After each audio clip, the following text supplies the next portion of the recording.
G'day. Historian Dr. Jeff Rich returns to Bogan Intelligentsia to talk to us about the Whitlam dismissal and its connections to today's current geopolitical environment.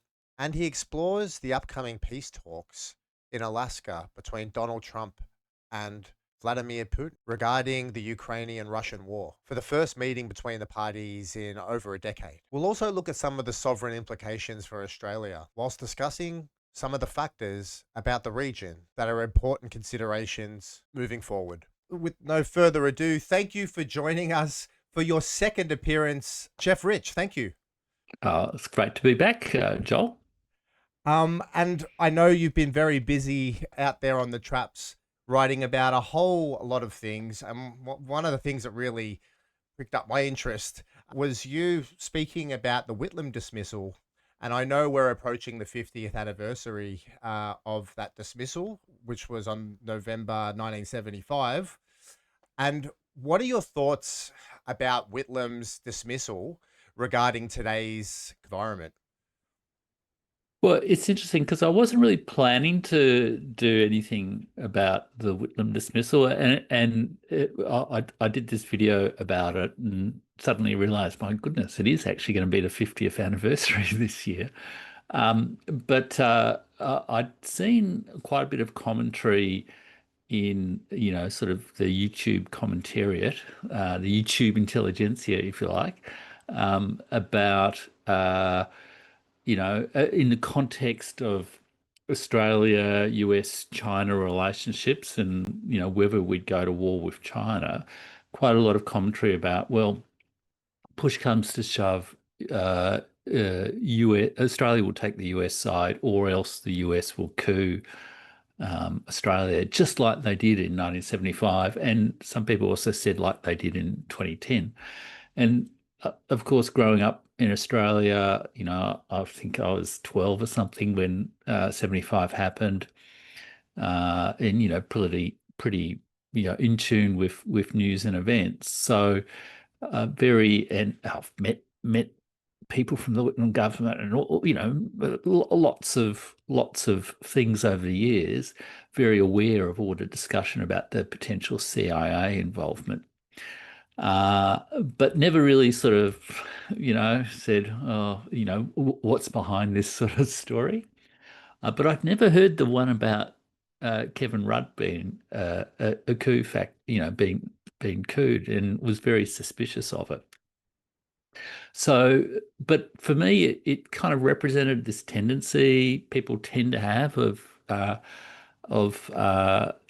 if assuming the American government, the CIA, is omnicompetent, can do anything it wants, that its allies are vassals and have no agency in matters, and that you can interpret what's going on in the world simply by saying, the US decided to regime change this country, and away it happened. Now, in the 75 case, I think in the 2010 case, I don't think there's really a strong case to say, you might have a different view, I don't know, but I don't think there's really a strong case to say Kevin Rudd problem was caused by anyone else other than Kevin Rudd. But in the 1975 case, we all know the huge constitutional political crisis that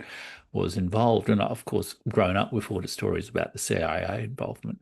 So I checked back, some of the history that's been written about it by James Curran, by Frank Bongiorno, by Brian Toohey, who's, very much a critic of the security state. And they all basically said, the CIA probably tried, and there were some crazy guys in the CIA who were thinking about it. And William Colby, who's Elbridge Colby's dad or uncle or something, was very hostile towards the Whitlam government. But there's no documentary evidence that there was actually a coup, and there's plenty of evidence that there were a whole lot of other factors that were sort of undermining the Whitlam government, both their opponents and Kerr and the elite bureaucracy and elite judiciary Prince and Charles.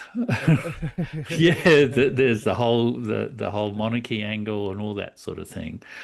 So, but what really surprised me was the reaction to it, because a lot of people sort of said, yes,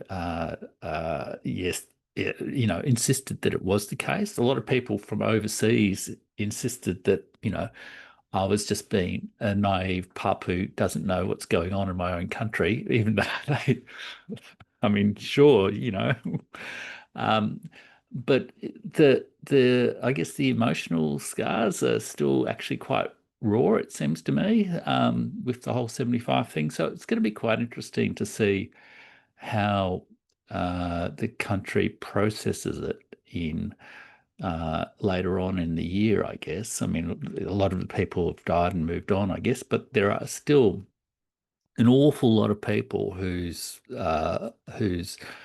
young political adulthood, who came to political maturity and shaped by that whole 75 experience and reflection on it. So it will be interesting to see how it goes. But it also just goes to this whole question of, um, Australia's not quite a sovereign country, but it's not really a vassal either.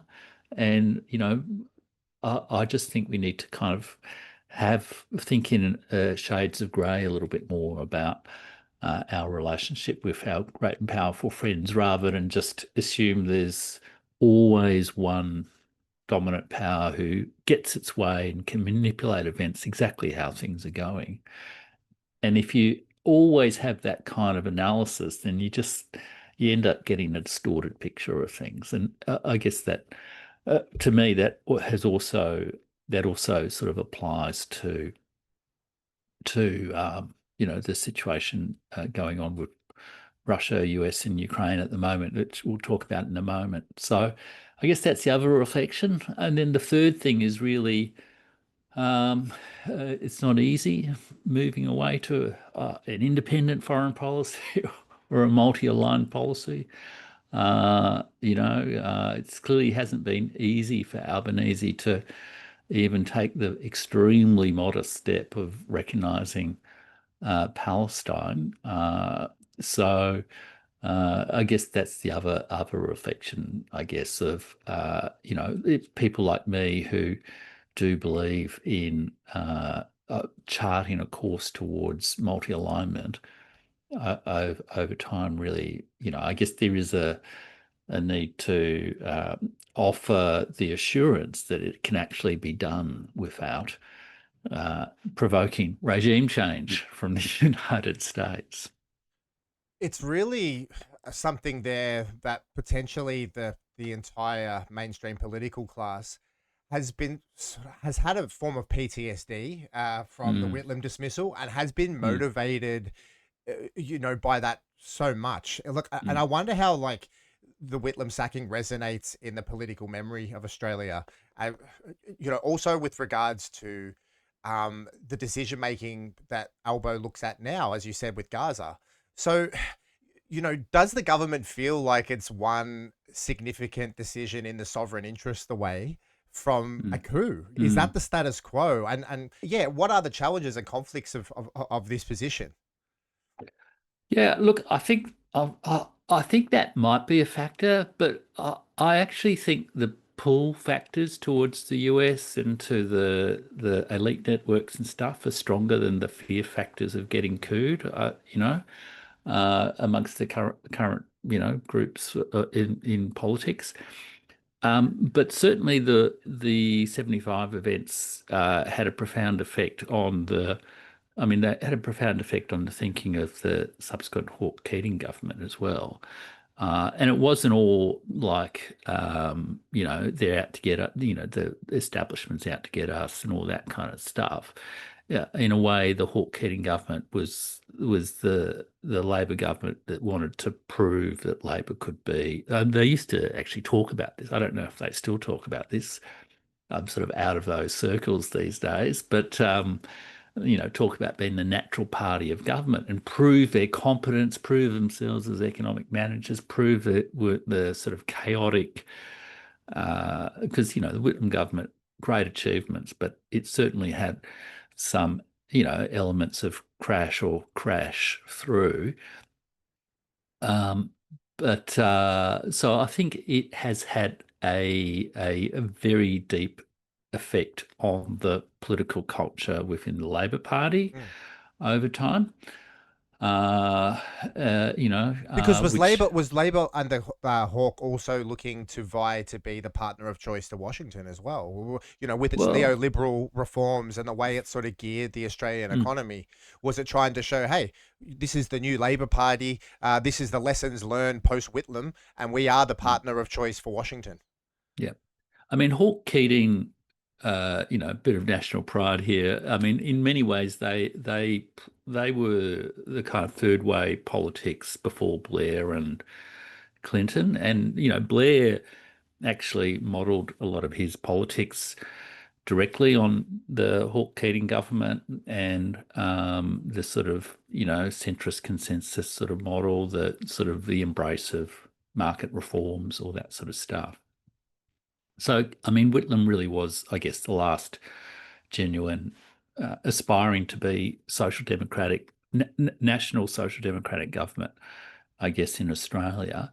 And, in the early days of Hawke Keating, there was a lot of testing of the America relationship, partly along those lines. I mean, when I interviewed Gareth Evans on my channel, he sort of referred to some of that to some degree as well.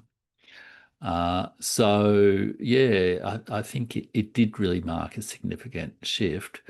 But I think I mean, there's been a lot of water under the bridge since then, but I also think, um, you know, uh, that's also established a lot of positive connections with American business, American media, American culture, the American security establishment, all that sort of stuff. Hawke Keating also, I mean, Hawke, it was a crucial partner in the sort of navigation of the Australia-China-US relationship as China was sort of starting to be integrated into, the more global economy with Deng Xiaoping, etc. Australia was genuinely seen as having a good relationship with China that helped the Americans, and that was a key thing.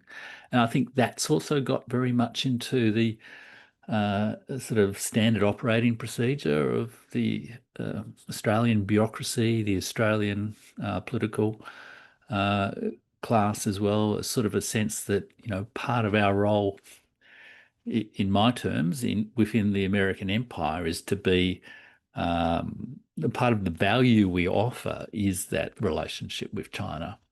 So we don't necessarily see it in just a, security economic dualism. There is a sense in which one of our assets as a ally to the US is to be the person who can open doors in China, if you like. And So it's a really interesting, topic, really, I guess. that conduit to China thing, I Mm, mean, Australia like lived and breathed that identity for quite a while, and mm, growing up, it sort of felt like that was our role, was to be this sort of Western conduit to Asia, mm, and we were capitalizing on it somewhat. mm, Even if we didn't actually have the clout to make mm, the impact that we might have said. mm, But somewhere along the line, we kind of lost that. I mean, you'd have European trade delegations asking for some advice from Canberra on how mm, they could approach China or Southeast Asia, but then we kind of lost mm. that prestige. And I was wondering if it's been ignored or if we've neglected it. Yeah, it's a good question. I mean, I've talked this, discussed this to and fro on my show too, with like Warwick Powell and Sophie Loy Wilson, who's a historian of Australia-China relations, and some degree Sam Roggeveen and Gareth Evans as well. And was lost to, and people often refer to around about 2016, 2017. I guess also the US pivot to Asia also started steering the Australian military and diplomatic establishment in a different direction, a more hostile direction towards China. I always, I don't really have any particularly strong evidence for this, but my hunch is that in a way, we also over focused the relationship on the business ties. The economic we were exporting as part of the, China's rise, and didn't really quite invest enough in the more holistic relationship of culture. The people-to-people ties are there to some degree, um, but it is constrained a little bit because of the political differences and also, I guess language and things like that. But I just feel we didn't quite fully embrace socially, politically, culturally China and other parts of Asia. We tend to see them as a good source of business rather than a whole a holistic view of a complex relationship with many sides. And I think in the end, we sort of paid for that because the US started to say, well, money's not enough. You've got to think about security. I mean, for all his distractors, Tony Abbott's great strength was really his ability to boil things down into very few simple words. And his comment that, which he was mocked for, that Australia, is sort of divided between fear and greed of China, has a certain, truth to Wisdom. it, I guess. Yeah. I mean, it's a oversimplification, obviously, but I think we put too much into the greed, and then we listen too much to the Americans who are going to try to scare us about China. And it was under that Abbott period that we were kind of at the zenith of our relations with China. Yeah. We had joint military exercises going on, Mm, naval exercises mm, in the Indian Ocean, and the port of China was signed over. I wrote an article about, it was called "Let's Get Xi to Plant a Tree," and it was about, when he was down there in Tasmania with some, blonde-haired school kids planting trees. Some of his family members live in Australia, and it was mm, like we were so close to kind of crossing over to a new space with this mm, relationship. But it was surface level at the end of the mm, day in so many ways, and I wonder how much of that greed was really motivating it. It seemed like China was a little bit more prepared to, or had a little bit more of the detail about what this future could look like. And they were trying mm, to sort of potentially share it with us. I argue they're still trying to share it with us now. And potentially mm, Albanese's meeting only weeks ago he might have been privy to some of that information, or some of those bilateral imaginings that could be mm. happening in China. Do you think that there's another tale to tell? I know we've sort of veered off a little bit here, but No, that's okay. do you think there's, yeah, that tale to tell there? Look, absolutely. I think it's totally recoverable. And like, in my early sort of years at ANU, etc., some of the absolute doyens of Asian studies and stuff in Australia were sort of working around me and stuff. So there's some very, very deep investment in Australia in the diplomatic and cultural, intellectual, economic, other relationships with Asia. And I do think we probably need to think more broadly of Asia, indeed, even Eurasia or even the world, and not. I feel some of our talk about the Asian century has been too much, too much focused on China, if you like, and the balance of power, the balance of influence, the balance of representation within Australia too of of different peoples from different parts of Asia has changed a lot over the last 10 to 20 years. And so I think we need to have a more rounded relationship, not just with China, but with all the other parts of Asia and all the countries of Asia, not just the ones that, we've decided we like because we can make a lot of money out of them. you know, and a relationship that can actually get, uh, you know, um, continue despite differences. That's less fragile, I guess.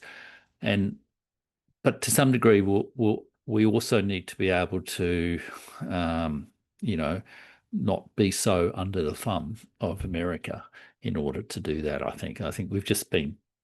I think part of the China tragedy story has been, because I sort of view it as a tragedy the way we've crueled the relationship with China. And I'm sure China's probably done things as well over the last 10 years or so that haven't helped. But it is a bit tragic. But I do see it as being very much driven by the strategic redirection in America towards,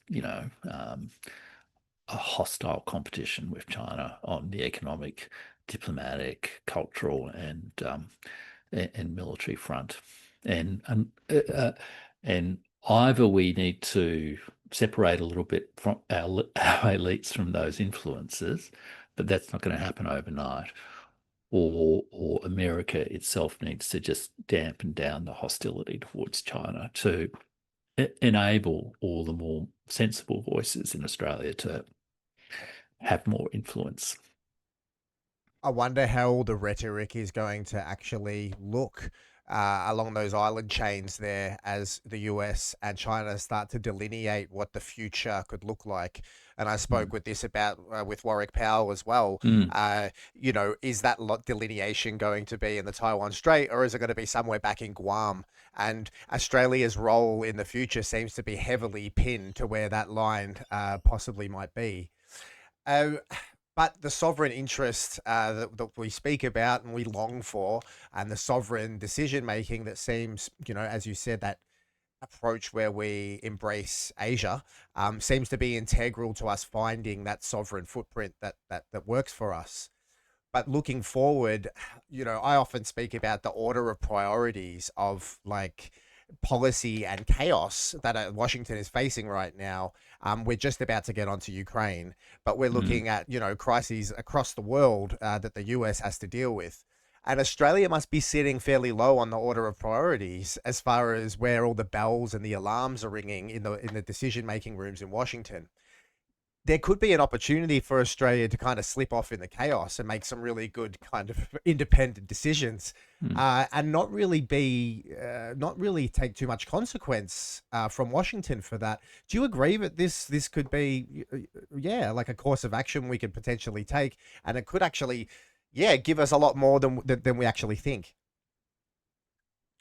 Look, I think so, and I think, I mean, I interpret America's actions as, I guess, a kind of a response to growing weakness from a position of dominance, and this sort of desperate desire to hold on to its positions all around the world, even if it's partly through aggressive expansion into Iran or whatever.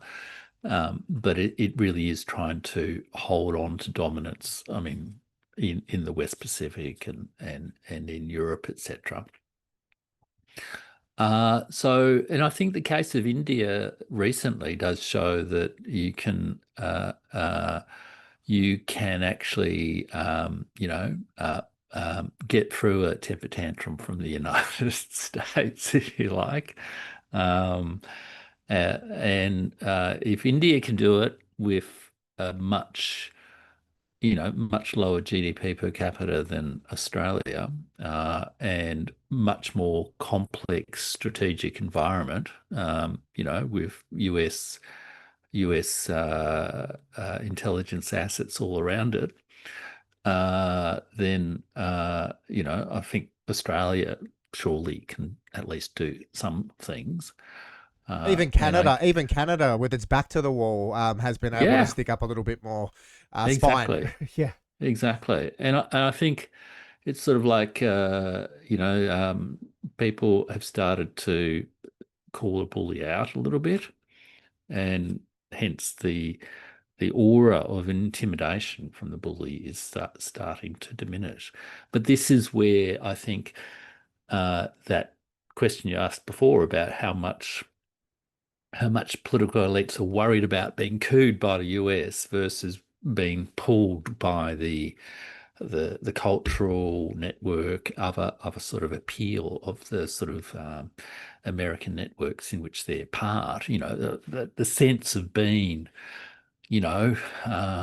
in the pocket of the US as it plans these great maneuvers all around the world, or being an indispensable partner in protecting the rules-based order in, wherever it needs to be protected today.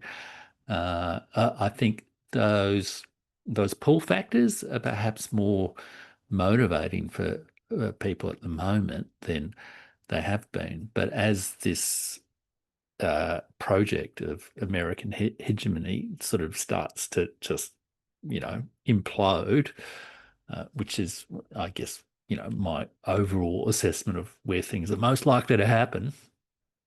I think that creates all sorts of space for people to say, well, uh, the Japanese were able to sort of do a number on you on the trade deal, and this sort of these kind of people will realise that there's actually more room for manoeuvre than they perhaps had been assuming, uh, and uh, and America's going to have to at some point focus on some of its sort of domestic problems as well. So the capacity for it to sort of worry about the whatever happens in Australia is problematic. But I also think there's a great opportunity for Australia to be a genuinely influential leadership middle power there, because if the perception of Australia around the world is, and indeed by US decision makers and people like Jake Sullivan and others have actually said this, that, we're the loyalist, most fanatical, most, absolutely reliable, the one they always sort of, pencil in first for the military interventions all around the world. Uh, that's us. Even if We're we're the quite small, set and we're it. forget colony. They Yeah. put us off to the side. It's almost a bit worrying, though, Jeff. I mean, you saw how Trump went over to Europe, and kind of run him over the coals there a little bit. At some of the repercussions of these trade deals, I don't even think have been realised, or the conditions. It's a little bit alarming that Australia's kind of still in that set and forget mode. Like they're not Mm, turning the screws into us, and that might mm, illustrate just how in the pocket we really are with these guys. That they're just not worried about us. mm, Um, we saw that pharmaceutical tariffs saga pop up, mm, and maybe a sign of Albanese's progressive patriotism starting to kick in. But then it's kind of lulled away again, and there's been a mm, lot of pro Washington announcements in other fields. So mm, it's a little bit worrying, right?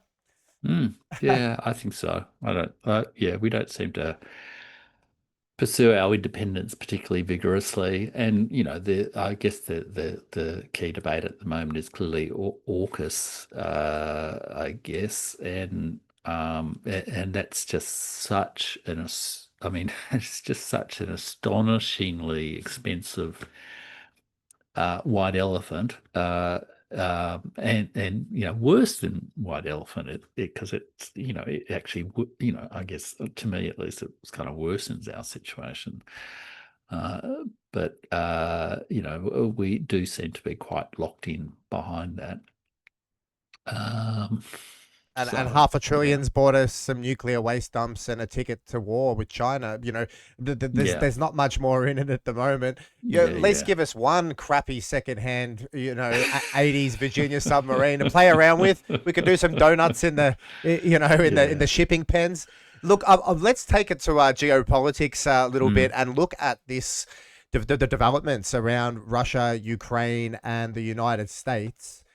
You've recently discussed this and about the upcoming talks in Alaska on your mm, platform, noting that Ukraine and Europe have both been left out of these mm. negotiations. I was just wondering before we sort of go down there, if you could just give us a bit of a state of play of the battlefield in Ukraine. And essentially, we're seeing Kursk, which was a Ukrainian push into Russian territory, Mm. wrapping up. And I'd just like to, yeah, just get a bit of an understanding, if you can, about what's going on in the battleground. Yep. Well, it's what is it? It's the 13th of August, so we're 2 days before the Alaska meeting. I don't know, people might be viewing this on the day of the Alaska meeting or even after. But essentially, the battlefield situation is really, really bad for Ukraine and for the NATO forces supporting Ukraine.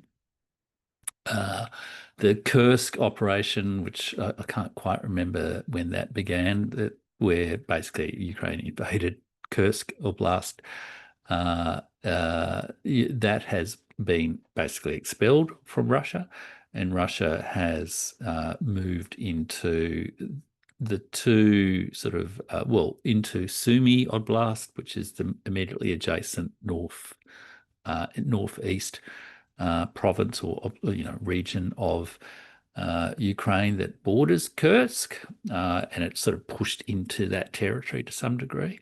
It's done the same thing in Kharkiv region or Kharkov region, which is near the second, has Kharkov or Kharkiv, which is the second largest city in Ukraine within it, and it's pushed in a little bit into the territory there. And then, particularly in Donetsk, which is one of the two eastern provinces that I guess the fight all originally began about both in 2022 and 2014. It's been making rapid and accelerating advances over recent days, and is starting to sort of flank these two central major sort of joint urban centers in Donetsk, Slavyansk, and Kramatorsk, and which are a bit like sort of Albury, Wodonga. It's sort of like two sort of almost, immediately adjacent big industrial cities. And they were quite central to the events back in 2014 as well. Heavily defended, all that sort of stuff. But so the military position is looking increasingly bad for Ukraine, but not just in terms of those advances, etc., but its losses are just astonishing. There's all sorts of weird information out there. And, if I could make one recommendation to viewers, it's to check out. There was an interview, Jacques Beau, Baud, who's a former Swiss intelligence colonel, did with Glenn Deason on Glenn Deason's YouTube channel, that came out today, where he really goes through this whole military situation and the diplomatic negotiation situation very, very clearly. And it really does make clear that it's a really, really difficult situation. But internally within Ukraine, people are estimating, there's one sort of military guy, ex-military guy, who says Ukraine may have no troops within 2 years at the current rate of losses. So that's like zero, which, Wow. Clearly, you're They gonna, had the biggest army in Europe before this yeah, started, yeah, right? Yeah, yeah. exactly. They talk about a million strong army. Another person's calculated that Ukraine is losing about 46,000 soldiers a month. There could be 1 million dead, and the air defenses have been broken. There's constant missile attacks on the sort of military and industrial system. They've had various captures of British colonels operating in Odessa, I think it was, who've been sort of captured and had to sort of, I guess, fess up some sort of secrets. So even the director of military intelligence in Ukraine, Budanov, has spoken recently about Ukraine itself only having maybe 6 to 12 months left. So it's a really, really dire situation militarily. And then when you add into that the economic situation, Ukraine's basically totally dependent upon overseas aid. Apparently it's got a record deterioration in its trade balance, like a quarter of its GDP. Worries about a currency crisis, and a lot of debt, I guess, and no capacity, potentially no real capacity to This pay is coming. pension. This is coming amongst protests too, right? There's been a rise in protests in Yeah, Kiev. exactly. So this is what's driven these big protests that some people called the cardboard revolution, which the kind of precipitating event a couple of weeks ago was the attempt by the Ukrainian government to close down or change the operation, change the appointment sort of structure to anti-corruption bodies, which had been established by both American and European authorities to sort of clean up the systematic corruption in Ukraine, which is, notorious and well documented. But although it was what would seem, worrying about people worry about corruption agencies in Australia too, but they don't get out on the street and say that corruption kills, which is one of the slogans that was used in Ukraine. And the reason they say corruption kills is because a lot of the corruption has involved the senior level of the regime. It's involved allegations of receiving payments but not actually building defence fortifications, of manipulation of drone systems, of creaming money off the top of Western weapons deliveries, of paying wealthy Ukrainians, paying the government off in order to not be conscripted. And within Ukraine itself, there's this process that people call bussification, which is where the press gangs in Ukraine basically grab men off the streets, shove them in like a minivan, a minibus, and take them away to fight at the front with virtually no training. So a lot of these protests, I think, are really motivated more by those issues, and corruption is I guess, the safe topic to talk about. But within that, there's also a political crisis brewing because, there are significant allegations and I should say too, I mean, it's not just the impact on the men, it's all like a lot of the dead soldiers, their families don't receive the compensation. The government says, oh, they're missing in action. They didn't actually get killed. So people are being deprived of, benefits that you'd expect for losing your family member. And a very, very large proportion of Ukrainian women have been sort of sucked up into the sex industry, which presumably supports the military and a lot of the And even overseas at the front lines as operations. well. Yeah. Yep. I think there was a debate in Ukraine about legalizing pornography so that the government would be able to tax the one of the more large current industries in Ukraine. People talk about it being an open air prison. There's lots of people who try to escape. There's shots of, people being caught at the border, all that sort of thing. It's a really awful, awful, awful, awful situation there in Ukraine. So it's a real kind of social crisis. So the other thing to think about with this whole military situation is, I mean, it's a martial law government where, there's no legal opposition, there's no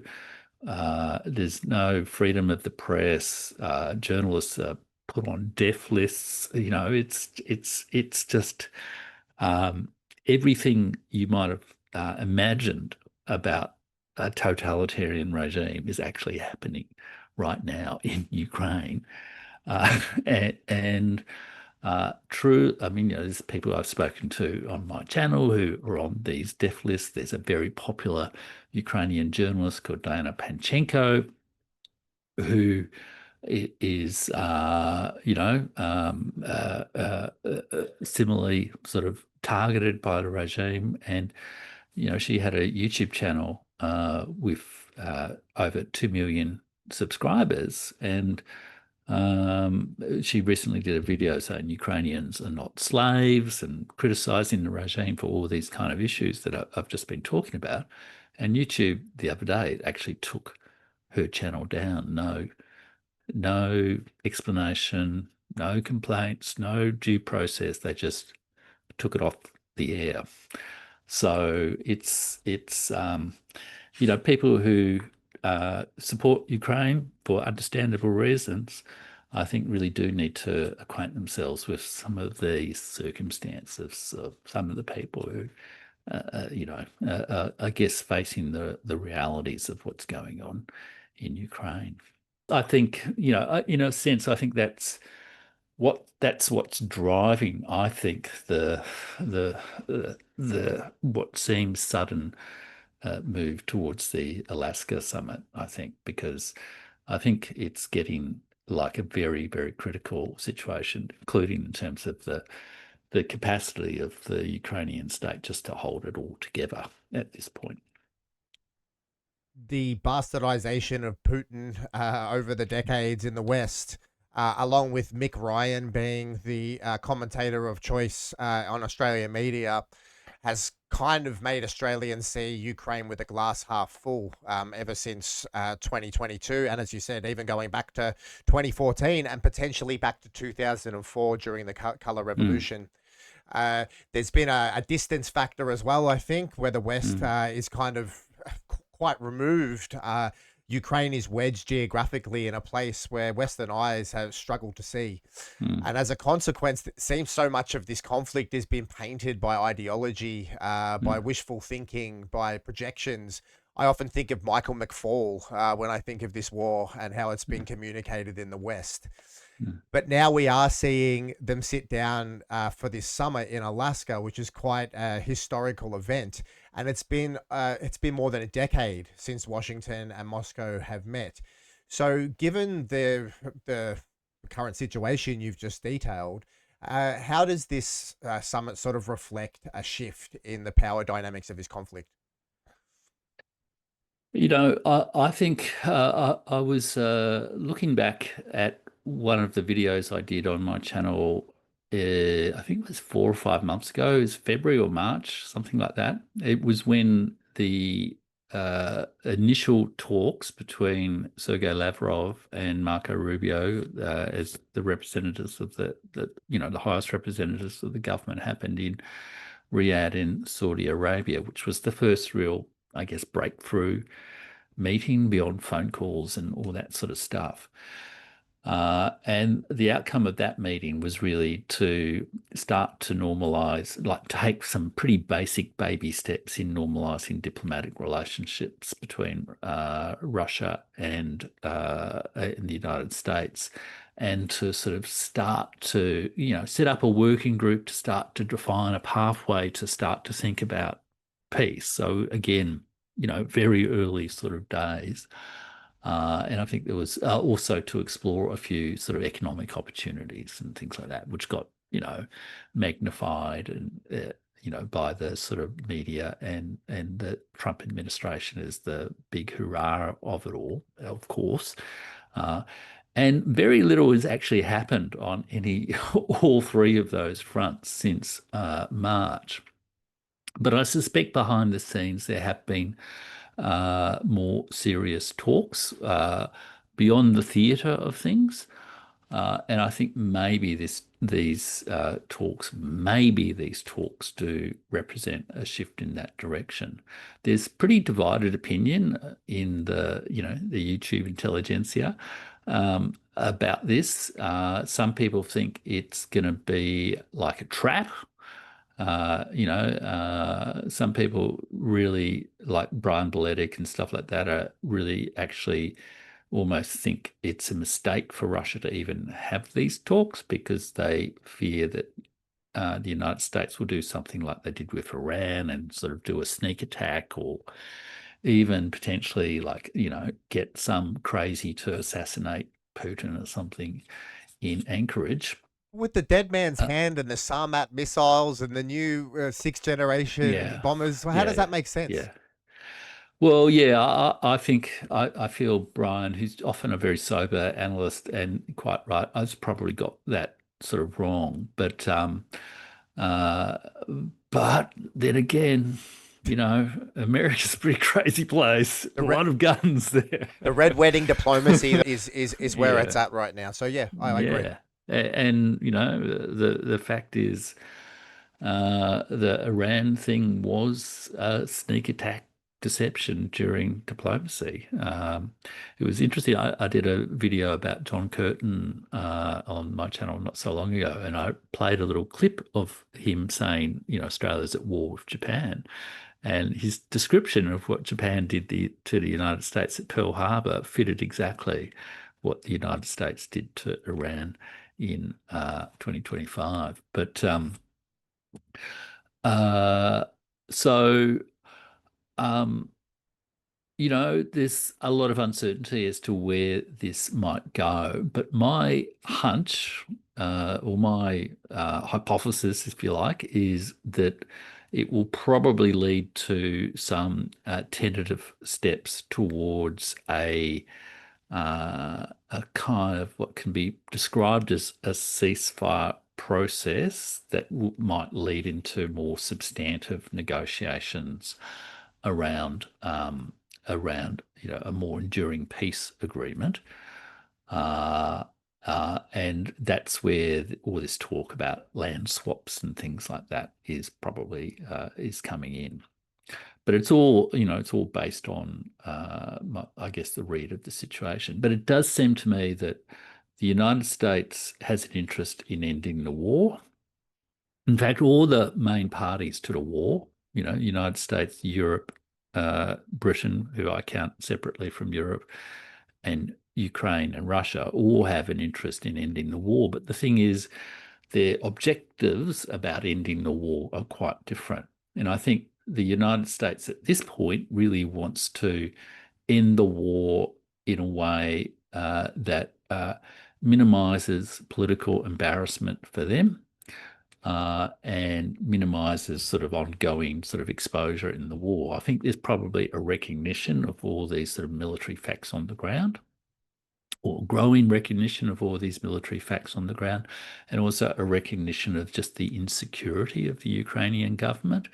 So, I mean, there's serious talk within Ukraine about a potential collapse. There's serious talk that if Zelensky makes, like a bad deal, so to speak, from the perception of some people, there could be riots, there could be, attempts to do Zelensky in internally, or, so there's a real kind of breakdown of authority. And at the moment, because Ukraine is an open air prison with martial law, if the war's put on pause, the authority of that government is also going to collapse. The authority of people who are, dragging people off the street, who are, stopping people leaving the country, all that sort of stuff is also going to collapse. So it could become an extremely unstable unmanageable situation very quickly. So that, I think, is probably driving this sort of desire to actually put some sort of structured process around it. And Which leaves Putin in the hot seat. Knowing these conditional factors on the ground in Ukraine, right? in a hot seat in the sense of Oh, sorry, like, sorry. Like he has the ability to see that situation on the ground as one of the key factors that can inform his negotiating power within that. yeah, Yeah. yeah. And And like, I wonder if Trump's recent weapons shipment that he approved, which was only it was quite a rudimentary, it yeah, wasn't a substantial package. Did that reflect where this is going to go as well? could be. I mean, I guess, I mean, you could say that, America might be approaching Ukraine as like a bankrupt business at this point. I mean, it's sort of, what are they going to salvage from the situation, and how can they protect their own assets in the process without getting too hurt by it? And how can they make sure that their rivals, i.e., the European Union, end up paying all the enduring costs of the social crisis in Ukraine and the all the just provide. I mean, you could easily see a situation, I think, where the European Union may need to intervene in some way just to provide basic sort of law and order in parts of Ukraine, or manage refugee flows, manage civil disputes, that sort of thing, or peacekeeping, but not just between Russian and Ukrainian forces, but maintaining um, orderly social relationships. I wonder how it Yeah. can do this, post Nord Stream with Germany's kind of very, very strange front and center involvement with this, and also the UK, which now sits outside the EU and is probably the main driver of the trajectory and cadence of Mm. the war in Ukraine from a European standpoint, right? Well, yeah, it is. It is. But I think it's a very it plays a very negative role. Definitely. And Europe's shifting as well. I mean, sentiments changing in Poland. There's been just a case in the last few days of some Ukrainian nationalists displaying the sort of black and red flag of the sort of the collaborationist Ukrainian organizations from who collaborated with Germany in the 1940s in Poland, and I think they've been expelled from the country and things like that. So, and there's 7 million refugees, I think, or something like 7 million Ukrainian refugees in Europe. There's significant tension around that in the Czech Republic. There's an election coming up where there's some predictions that a person who's wants to get out of the sort of Ukraine war situation will be elected. So the sort of consensus is breaking down, but there's also this. I mean, I think it's important that Europe be involved in any solution, because ultimately it's sort of like real estate, position, position, position.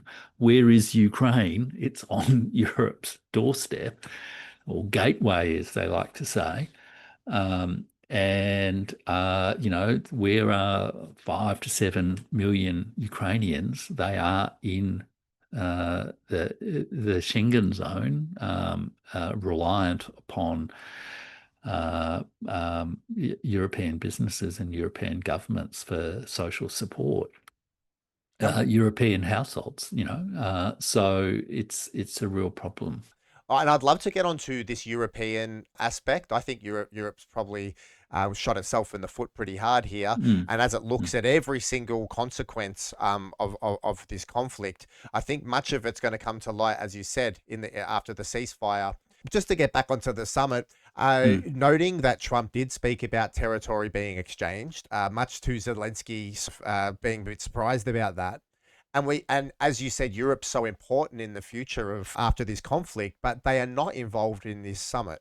So Mm. I sort of want to ask you what that kind of means, and if that reflects America sort of hobbling Europe and the parties that need to be there, essentially to get the best to divvy up the spoils with what Moscow. Mm.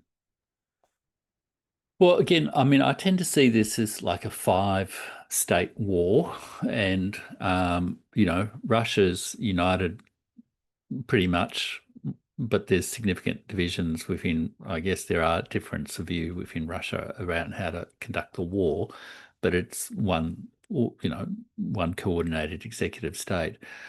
On the other side, there are the four parties of Britain, EU, the United States, and Ukraine, and they are all pursuing different objectives in this war. And Europe's pursued its own, economic and other sort of objectives, I guess, within this war as well.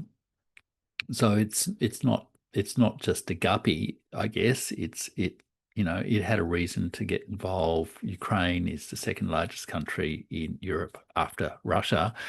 It has a lot of resources. It could be part of the sort of extended industrial sort of German sort of Eastern European sort of zone. A lot of agricultural wealth and all that sort of stuff, but also huge, potentially huge financial problems for Europe as well. So, so those, because those parties are all pursuing different objectives and can't agree with each other, I think it sort of makes sense at some level that the primary party, without whom none of it could really happen, who's really the actual principal warring party of the whole thing, which is the United States, the one who supplies the weapons, who did the coup in 2014, who, has its intelligence services all over Ukraine and, Biological labs and you know, weapons. Yeah. provides flies its spy planes over the Black Sea to coordinate attacks and all this sort of stuff.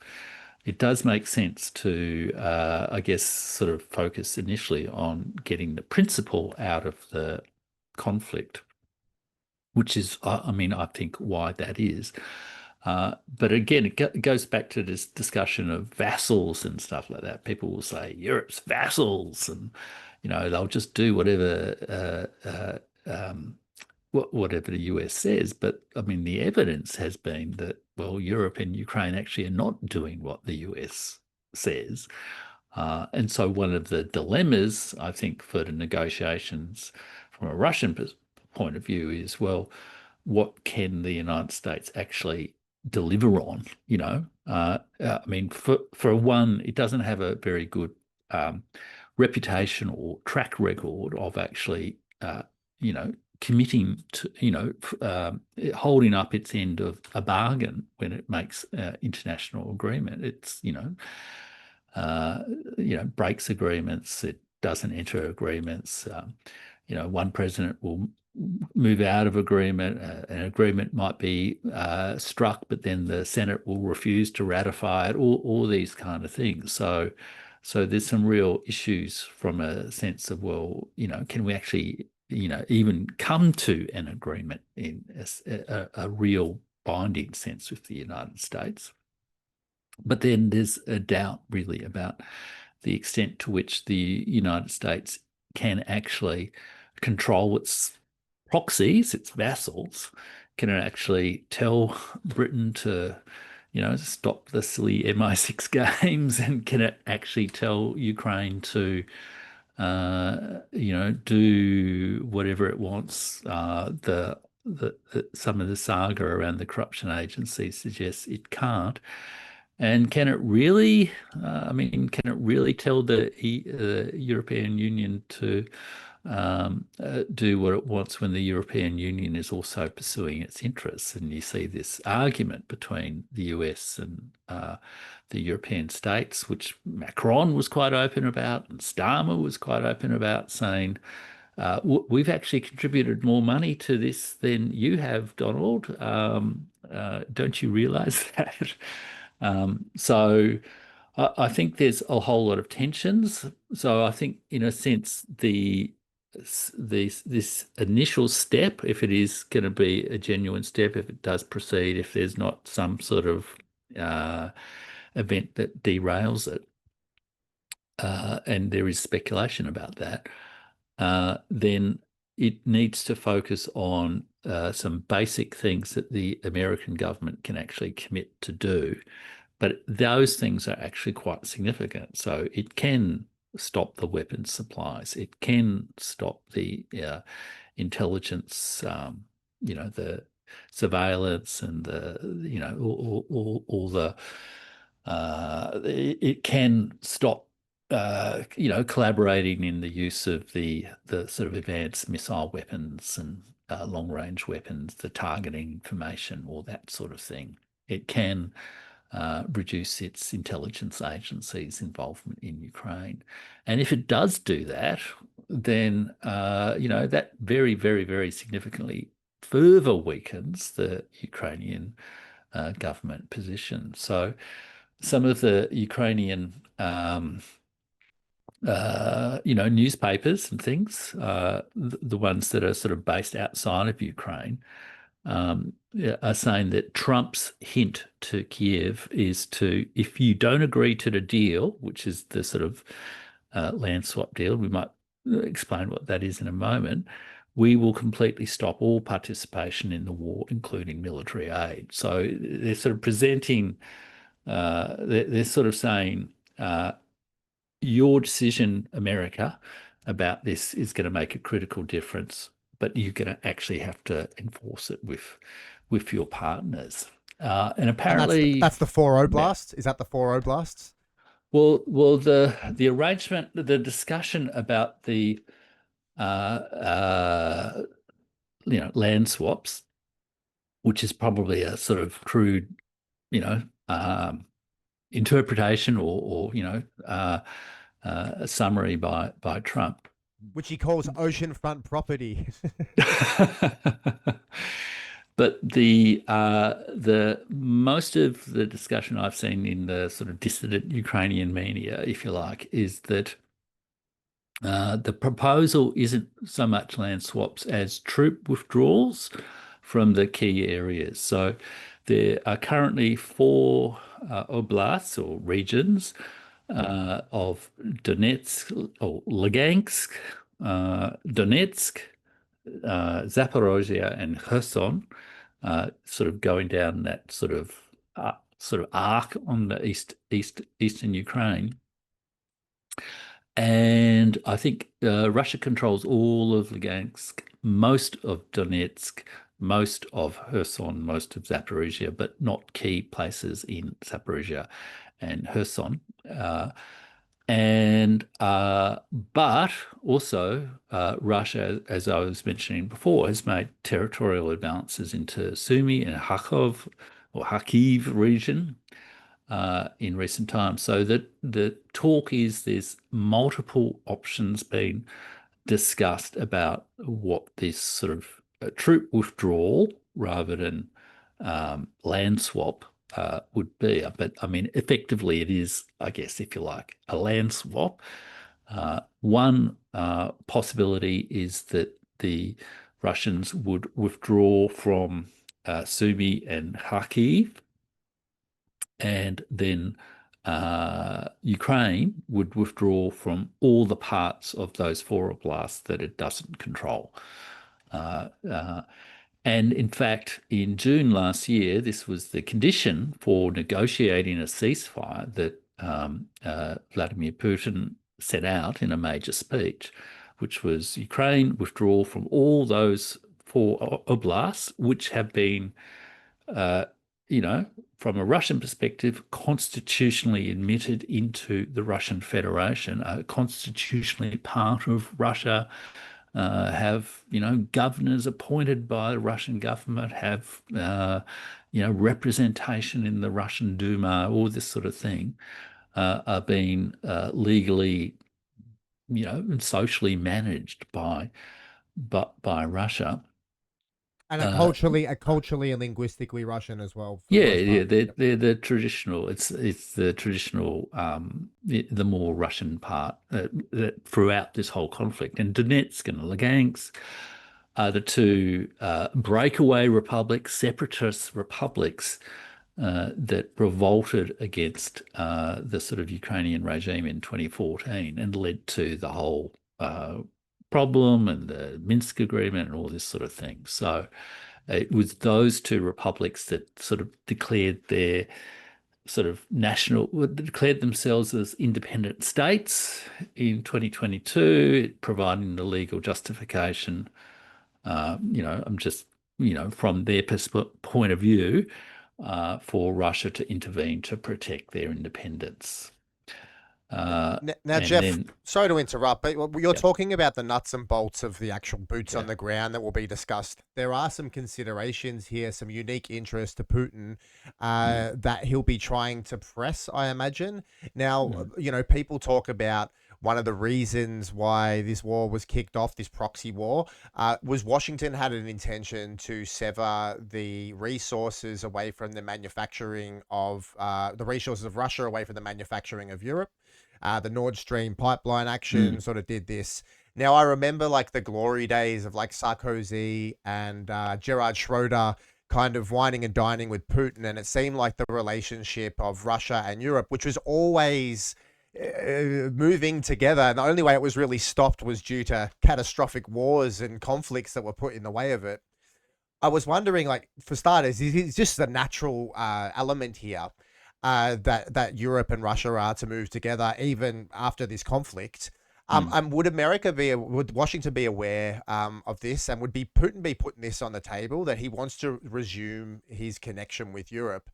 Another thing I want to ask too is it more than just the boots on the ground? Could there be a Godfather style Cuba cake divvying up situation going on here between the two major parties where they sort of, start cutting up this cake, and by the time the EU and Zelensky come to the table, there's really not much left? Mm. Look, I the Europe Russia thing is absolutely a major issue. I mean, my view is the I mean the historical natural, like a customary, simple, easy to do sort of sense, economic connections between Russia and Europe will basically reassert themselves over time, but it will require, significant political change in Europe and will require, the sort of gradual withdrawal of America's, sort of current very aggressive approach towards Russia relations. I actually think, from a Russian point of view, given the skepticism about American capability to make agreements, given the track record, the very fitful track record of Donald Trump so far over his last 6 months of presidency, I think, given he's, in 12 months, a little over 12 months, he'll be facing midterms, and that may well kind of cripple his presidency anyhow. So he's got, 12 months of, viable, authoritative executive government left. I think they will only be focused on, you know, uh, doable tin tacks, if you like. They may want to agree to broader economic cooperation, but I don't think the Europe Russia thing will be the focus of that. There's been talk about perhaps more economic cooperation in the Arctic between the United States and Russia, and that would provide Trump with a big, I'm bringing in billions of dollars investment to America here kind of thing. And don't worry about the fact that, Ukraine's got done over and, we caused the problem, but, I've done a big deal. Uh, so I actually think Russia's focus would be really on doable process. So I actually think that any agreement is going to be really quite limited, and maybe set in train a process over maybe potentially a couple of years to get to a sort of a more enduring resolution of the conflict. But the starting point would be the sort of withdrawal of troops from those sort of areas, uh, or potentially maybe not as extensive from Russia point of view, just to the front line, to enable some of these things to happen. And one of the crucial things that would then subsequently need to happen is, well, what is the Ukrainian government that is actually going to be part of these negotiations, given from Russia's point of view, it's no longer a constitutionally legitimate election. It doesn't a government. It doesn't have there's question marks over its authority. There's certainly question marks over its intent. And there's growing question marks over its capacity to sort of represent Ukrainian society. So Russia will You be know, taking in the illegitimacy of the Zelensky regime yeah. into this meeting. Do you think Washington will be recognizing that or disregarding it completely? I mean, I think there will be potentially some sort of process to move towards elections in Ukraine, but to move towards elections in Ukraine, you need to, um, uh, uh, you know, uh, remove martial law. You need to enable various political parties that have been banned. You need to enable free media, all this sort of stuff. So it's not like they can call a snap election in 4 weeks' time and that be kosher. And the replacements are only going to be like former MMA fighters and generals, that are approved by Yeah, Washington. yeah, So yeah. it's a tough situation. And there's a huge corruption scandal hanging over Zelensky's head at the moment in Ukraine as well. So there might be a process to sort of reconstitute the temporary government in some way. So, So, sorry, Jeff. Is there a new yeah. Yanukovych character waiting in the wings somewhere? Well, what I don't know if there really is. There have been several prominent figures who've been making speeches in the Ukrainian parliament, including a former president. I think she was a former president, Yulia Tymoshenko, who was, I think, part of the 2004 events and all that sort of stuff. She's known as the gas princess because she's, from a wealthy gas oligarch family. And there's, other oligarchs, particularly Petro Poroshenko, who is former president as well. But from what I've heard, those people are not likely to be the front person. There's some level of promotion. Most people think by the British of the former general, the former head of the armed forces, Zelensky. Valery Zaluzhny. He did a cover on Vogue because that's how you promote yourself in a I democracy don't know how these you can days. dress that mug up, man. That guy's head is scary as hell. But Yeah. yeah, they tried.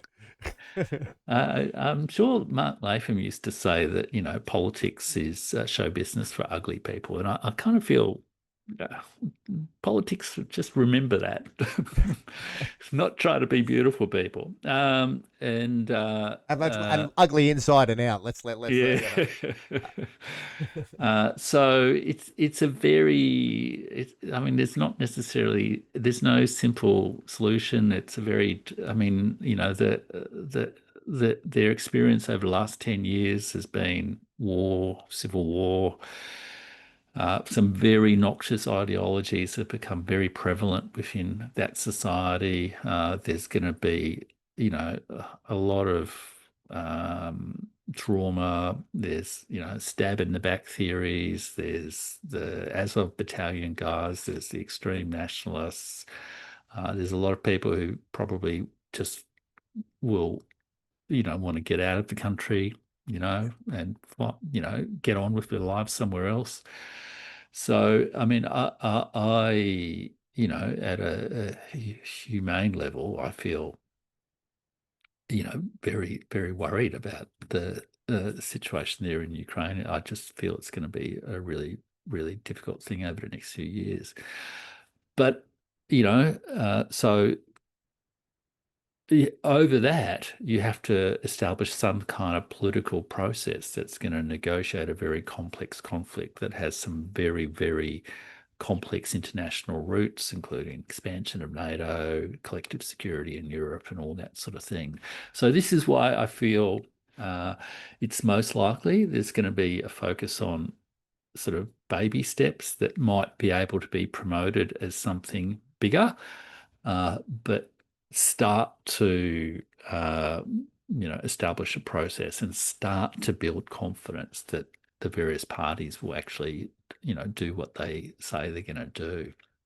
Apparently, there's also going to be like a phone call between Trump and the European and Ukrainian leaders, like in a couple of hours. I think it's like 4 o'clock European time or something like that, which there'll presumably be reports of maybe, before this video gets out. But so there's certainly attempts to sort of bring Europe along, but it's just a very fragile situation. And in such a fragile situation, I think there's probably a sense from everyone that let's do what we can, and maybe the bigger, more complicated issues might can be addressed when the climate has sort of settled down a bit, both emotionally and militarily, economically, politically, in months or even years. I mean, the Vietnam War negotiations took years. Other war negotiations have taken years. So, I think people should have pretty modest expectations of what's going to come out of this summit. So, like the foreign policy class in Washington, which has been looking at, wars for the liberal world order for so long, now at the Trump administration, there are a couple of people in that room with Trump that will be looking at the other side and wanting, I mean, I know there's even like Bridge Colby and all those sort of people, which we've spoken about again, are people that, would like to potentially wrest Russia away from China and find a way to conquer the world island, as you've also spoken about with Russia. I mean, this has always been a long-term goal of some of these strategic thinkers, is to parlay with, and I think this has gone back hundreds of years, even into the British Empire as well, and it's never quite happened. But just speaking to Canthan the other day, with Washington's recent efforts to kind of do that with, and quite disingenuous, to do that in India at a quite a rapid pace, I'm wondering if this could ever happen now, if Russia's ever going to pick up an olive branch from Washington ever again, or if this is going to actually be a significant moment in that case. Yeah, yeah, exactly. And look, I mean, that's reflected in the views of people like Brian Paletic, who's saying, don't trust the USA. Yeah. That it's just full of crap. But Remember, Jeff, remember when Prigozhin was driving down the highway with Prigozhin, a bunch yeah, of, yeah, like what the heck was that about? The drone yeah, attacks on the strategic bombing fleet during the Ankara discussions. yeah, So you're spot yeah, on. yeah. And look, if there's still anyone in the United States foreign policy elites who harbour these sort of dreams of, dominating Eurasia, I mean, I don't know. I think that someone should do, those downfall videos that people adapt to, Yeah. they should do one of the Trump White House at the moment. Something, The only thing is, oh, I think Trump. I think you'd have to use a picture of Trump instead of the actor Hitler, because Trump is so much more needed to yeah. actually convey the. But yeah, I hear Yeah. you. And yeah, I mean the Shanghai Cooperation Organization meeting's coming up in a couple of weeks. Ajit Doval, who's the National Security Advisor for India, was in Moscow just like last week, I think.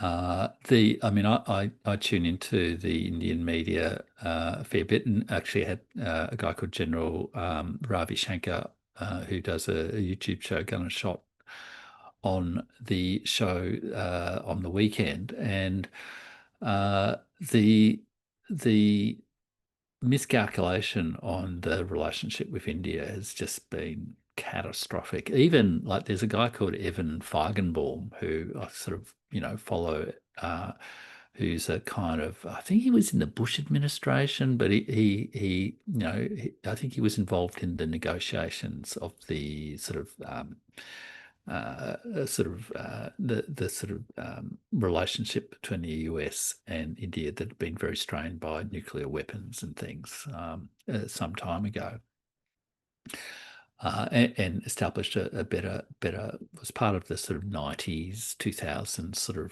of redirection of the US-India relationship into a more positive path. And he's just tearing his hair out. He's saying, people have just thrown away 25 years of this, of bridge building.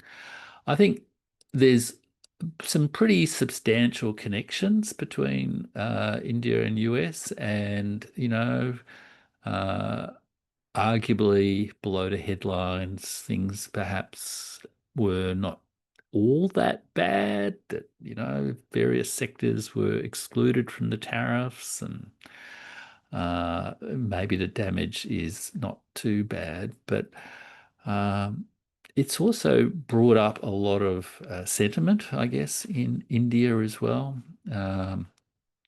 Who are used to being exploited by a ruthless imperial power, i.e. Britain, and will never, ever go back to that again, and have had a very loyal and dependable friend in the Soviet Union and then Russia since 1947. So, The West just can't get its head around it. So yeah, look, while I got you, we'll have to wrap it up soon. But yeah, that hydrocarbon supply chain, which seems quite interesting, Russia, India, washing hydrocarbons, sending it over to the United States, who then will sell it for orders of magnitude back to Europe. Do you have is that the situation? And do you have any more details on that? I mean, I think it's all to do with the price cap. I actually heard Adam Tooze talk about this, and I think he did a bit of reworking of history, because I've also heard Dr. S.J. Shankar talk about it. And when the sanctions against Russia were first introduced in 2022, I mean, India was very alarmed about the potential impact on global energy prices, global food prices, all that sort of stuff. And it was speaking to Washington about the need for India to actually intervene in the global oil market in order to prevent, catastrophic rise in prices that would affect, the global south most, and with most tragic effect. I mean, people die of starvation, all that sort of stuff. Um, so I think all this does. And I'm not really across the technical details, but I believe there's there was the arrangement basically had the permission of the US in a way. I think probably they might have realised that they'd come up with a dumb idea, and India explained to them just how dumb the idea was, and the sort of price cap sort of thing, and the allowing India to play this sort of role was a bit of a compromise, and it's been very beneficial for India, and Yeah. the margin has been the margin of selling back to Europe has been sort of controlled to some degree by the sort of price cap, because I think that they haven't they haven't been exploiting the market, but they've been stabilizing the market, if you like. Yeah. Right. That's how I understand the situation. But I mean, someone like Warwick Powell would probably be a better place to explain that. But yeah, it's a it's a big factor. It's a big factor. No worries, Jeff. Thanks for that. And look, final question for you. I can't have a podcast without you, without running over Australia's sovereign lens a little bit. So I was Mm. just wondering, in the wake of, in the anticipation of these talks in Alaska, what do you think Australia should be looking out for, and how should it be navigating the weeks and the months ahead, and what comes next? Well, look, I do feel that, and this, I think this is broadly what Hugh White and Sam Roggeveen and, who are more sort of pro-America than me, would probably say too, is that the long-term prognosis is America is going to have to withdraw from the extent of its involvement in the world because it's completely unsustainable. And so these talks are just another step along that process, if you like. They've realised that they actually can't, turn the ruble into rubble, and they can't inflict a strategic defeat on Russia. So they have to get out before it's too embarrassing for them. So I don't think these talks in themselves have any direct implications for Australia, although I think um, the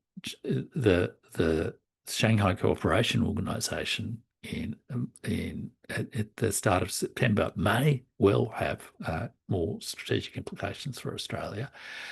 But I think what we really need to do is get used to this sense of, not just seeing the world through American eyes, not just doing what America wants us to do, um, not just being the deputy sheriff or the agent of the Fourth Empire, the America's broker in China. We need to start to think how we can have multiple complex relationships with multiple powers around the world, including China, including Indonesia, including India, and I would even say including Russia as well. Ultimately, at some point, although there's a lot of water under that bridge to flow, but Russia is a major part of the world, and we need to learn to deal with the world as it is rather than as we want it to be, as some of our political leaders like to say when it's convenient for them. So I think that's the real issue for Australia, to say that these talks are just yet another example of how, I guess, we've had the wool pulled over our eyes about the overambitious nature, the grandiose nature of America. And we need to just get over that and start seeing the world as a much more evenly balanced world, in which we actually have more capacity, as shown by people like Indonesia, as shown by people like India, as shown by people like Malaysia even, to assert ourselves, much more sort of comparable size, to assert ourselves in the world in a sort of multilateral way. And, if they can do it, surely we can do it too. Agreed. And with one thing that's evident from this chat here, Washington and Moscow and the EU and all the big powers have so many moving parts around them at the moment, so many balls up in the air. And, people use the crocodile will eat us last strategy as this kind of slight upon the policy making or the decision making of a country. But essentially, I think we are going to be one of the ones eaten last when America's thinking about eating everything. And potentially in that time, we can grow a set of flippers and swim away from these bloody things. So I really appreciate having you again for an appearance on Bogan Intelligentsia. And you're always welcome, Jeff. And just your insight is such a brilliant thing to be getting over here. So yeah, thank you very much. It's a real pleasure, Joel, and hopefully my predictions will be vaguely accurate. Oh, well, I'd like to think so, mate. And you're one of the few thinking in this space. So, yeah, it's just great to hear your thoughts. Great. Thanks, Joel. Cheers, mate.